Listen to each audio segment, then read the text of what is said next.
Hey, salut à tous, c'est Adam Bros et bienvenue dans ce tout nouveau Pop Culture Time. Aujourd'hui, on va parler Disney, médias et identification. On va parler de Disney Channel.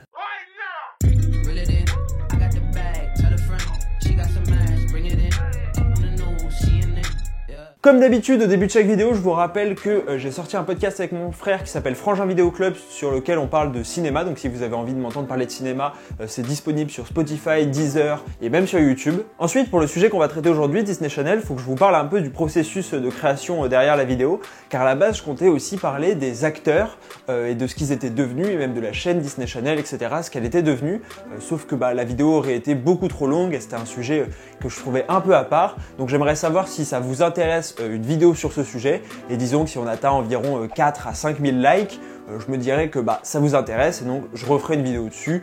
Pas tout de suite, mais dans les mois qui arrivent. De même, n'hésitez pas à mettre en commentaire votre série ou votre film préféré Disney Channel, que je vois s'il y en a vraiment qui ressortent. Et peut-être que je ferai une vidéo complètement consacrée à cette œuvre-là, parce que là, je vais devoir parler de manière globale. Donc voilà, aujourd'hui, on va parler de Disney Channel, et avant de commencer, je me dois de préciser que j'ai mis des limites chronologiques, à savoir d'environ 2006 aux environs de 2011-2012. Je ne parlerai pas de ce qu'il y a eu après, ni de ce qu'il y a eu avant. Donc aujourd'hui, ce qui va nous intéresser principalement, c'est de comprendre comment ça se fait que cette chaîne télé avait autant d'abonnés, parce que Disney Channel a cartonné, et que ça soit en France ou même dans le monde.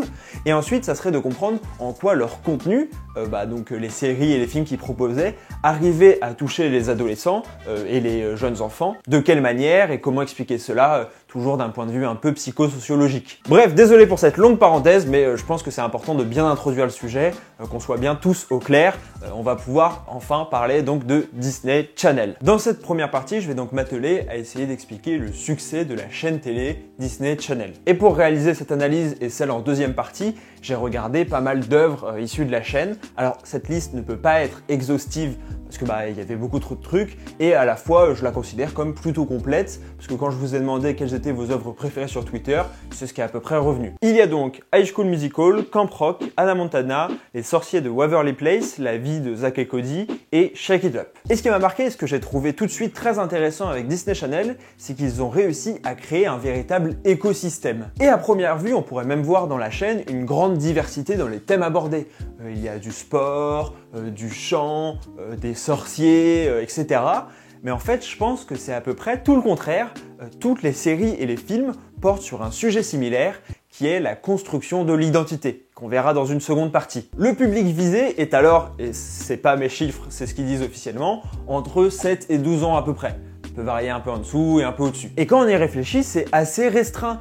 Aujourd'hui, ça paraîtrait complètement suicidaire de lancer une plateforme de streaming réservée aux 7-12 ans. Cependant, je pense que c'est l'une de ses forces principales. Lorsque vous aviez cet âge, voire un peu plus ou un peu moins, il vous suffisait d'aller sur la chaîne et vous étiez sûr que vous alliez tomber sur du contenu qui était fait pour vous. À une époque où les algorithmes permettant la personnalisation du contenu par les plateformes de streaming comme Netflix ou même YouTube, ce confort de pouvoir regarder une chaîne en sachant que le contenu allait être personnalisé pour nous et pour notre classe d'âge était un confort non négligeable pour le spectateur. En effet, avec la chaîne Disney Channel, la notion de média flux prend alors tout son sens. On allume à n'importe quelle heure de la journée, pour une durée indéterminée, on sait qu'il y aura toujours un programme pour nous qui nous attend. Et c'est intéressant à mettre en relation avec une première étude universitaire sur laquelle je suis tombé, qui parle de la consommation des médias chez les enfants. On y apprend que la consommation de la télévision est assez forte, mais que l'attachement qu'ont les enfants pour la télévision est pour le coup assez faible, en raison du fait que ça soit donc un média flux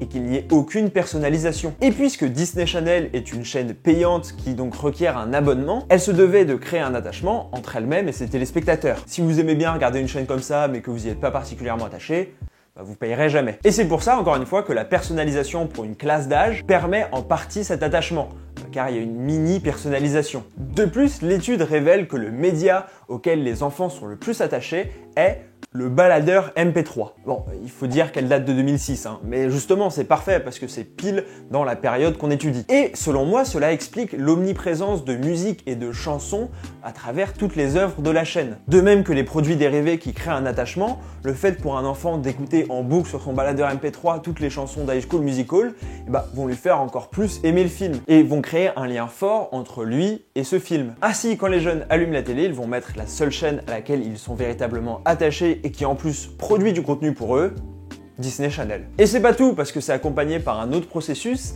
qui est primordial dans l'attachement des jeunes aux médias. L'échange avec les pairs. Comme je l'avais évoqué dans ma vidéo sur l'influence des dessins animés, le fait d'échanger avec ses amis à la récréation sur un contenu nous permet à la fois de nous intégrer au sein d'un groupe de pairs, donc de gens comme nous, et à la fois nous attache un peu plus au contenu dont on parle. En plus, le fait de rediffuser en boucle les mêmes programmes, on peut se dire oh là là, au final on finit par les connaître par cœur, c'est relou. Mais au contraire, les jeunes enfants adorent ça. Donc on vient de voir pourquoi Disney Channel a rencontré un tel succès face à des chaînes qui étaient trop nombreuses et avec une trop grande variété de contenus en leur sein. De plus, ici, le contenu était directement rattaché à la chaîne Disney Channel à travers les petits panneaux publicitaires qui étaient là clairement pour rappeler que Hannah Montana, c'était Disney Channel. High School Musical, c'était Disney Channel.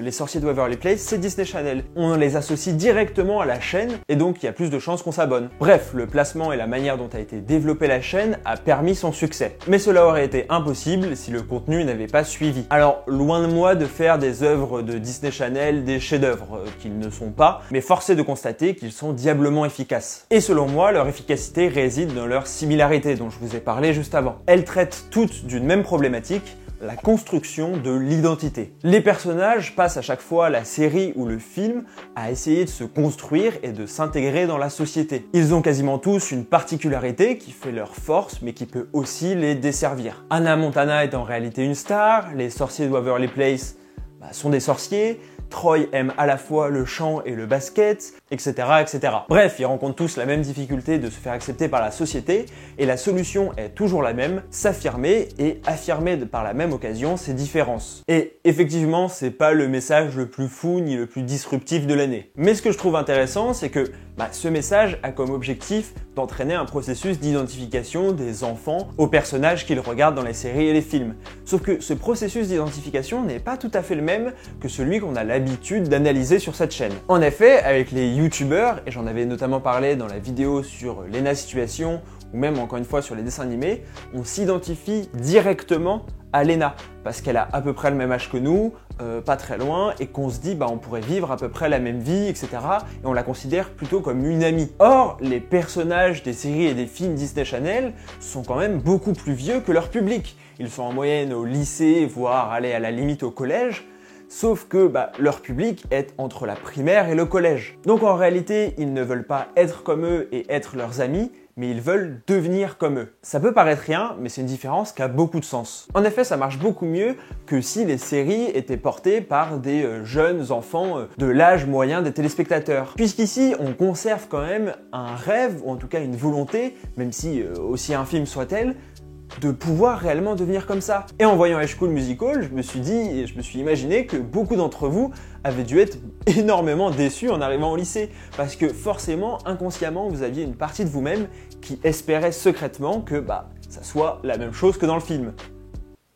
Sauf que non. Et donc, bien plus que des personnages qui pourraient être considérés comme des amis, Disney Channel propose ici des figures de modèles. Ainsi, comme disait Shore, je cite, « La tâche la plus fondamentale de la culture serait de fournir aux individus d'une communauté une réserve de modèles pour orienter la construction de leur expérience. » C'est pour ça que pour moi, Disney Channel a vraiment eu un rôle fondateur dans la construction de l'identité de ses téléspectateurs. Et c'est pour cette raison que vous en gardez, et en tout cas qu'ils en gardent, un souvenir assez majeur, parce qu'il a vraiment impacté leur vie, mine de rien. Car c'est la chaîne qui a créé des modèles de réussite pour la vie future de ces gens. D'ailleurs, selon moi, c'est ce qui explique aussi le déclin progressif de la chaîne. Aujourd'hui, on est dans une période qui remet énormément en cause les modèles et les figures qui paraissent un petit peu héroïques, etc. Et on aimerait des gens plus proches de nous. On aime moins l'identification verticale où en fait ça serait un modèle qu'on essaierait d'atteindre, mais on préfère l'identification horizontale où en fait ça serait vraiment une personne comme nous, où on nous dirait tes défauts c'est pas très grave. Et d'ailleurs Disney Channel a lancé des nouvelles séries dans cette optique. Mais alors on peut se demander, est-ce qu'il est vraiment possible de se construire une identité sans n'avoir aucun vrai modèle de référence? Est-ce que selon vous, les figures qui servent de modèle dans les films ou les séries sont importantes ou au contraire, elles sont plutôt nocives et vendraient du rêve pour rien et il faudrait plutôt avoir des séries plus terre à terre avec des personnages peut-être avec plus de défauts?